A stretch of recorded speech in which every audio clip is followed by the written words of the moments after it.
চানাচুর মামু আগে বানায় কত ইয়া করলাম রে, কত কিছু করলাম, এখন চানাচুর বানাই ইয়া পুষে না তো মামু, আমার টাকা চানাচুর বানাইছে পোষে না তোমার? না মামু, পুষে না এখন, দর বেশি চানাচুর বানায় না বেশি, ওদের আজকা চানাচুর প্যাকেট পিছিয়ে 10 টাকা বাইরে বাড়াইছে, কি করবেন আপনি?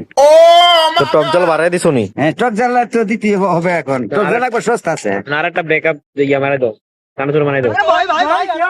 হ্যাঁ, স্পেশাল করে বানাই দিবা। আচ্ছা আচ্ছা ইনশাল্লাহ। জাল কিন্তু মিডিয়াম, আরে বাপরে বাপ, আপনার জালের বই বান কেন তো বাবা? ভয় পাই না। জাল তো এই হচ্ছে আমাদের স্পেশাল চানাচুর মামু। আমরা সবসময় মাঝে মধ্যে ওনার থেকে চানাচুর খাই। চানাচুর অনেক সুস্বাদু, স্পেশাল করে বানায় দেয়। আপনারা যারা খাইবেন তারা মামুর থেকে অবশ্যই চানাচুর খাবেন। আর সবসময় সবাই 20 টাকা করে নিবেন, 10 টাকা বলে মামুর পোষে না। কারণ অনেক কিছু দেয় তো, সালাদ দেননি, সালাদের আইটেম অনেক কিছু আছে। মামু খান, 400 টাকায় দেখেন কিরকম অবস্থা লাগে। মামু কিছু কও।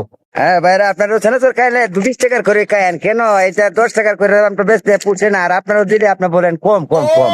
20 টাকার করে খাইলে আপনারও পুষবো, আমারও পুষবো, বুঝছেন? আপনারা খায়েন, এবার 10 টাকার খায়েন না, খায়া খা আমরা ইজ্জত মারেন না, আর কইেন না কম, মামু কম দে কম দে। না মামু কম দাঁড়ান, মামু কিন্তু পরিমাণে যথেষ্ট ভালো দেয়। হ্যাঁ ইনশাল্লাহ। আমি অনেকদিন এসে কুমিল্লার যাবত আসছি, কিন্তু কুমিল্লার পোলাপান খুব ভালো ছিলেন।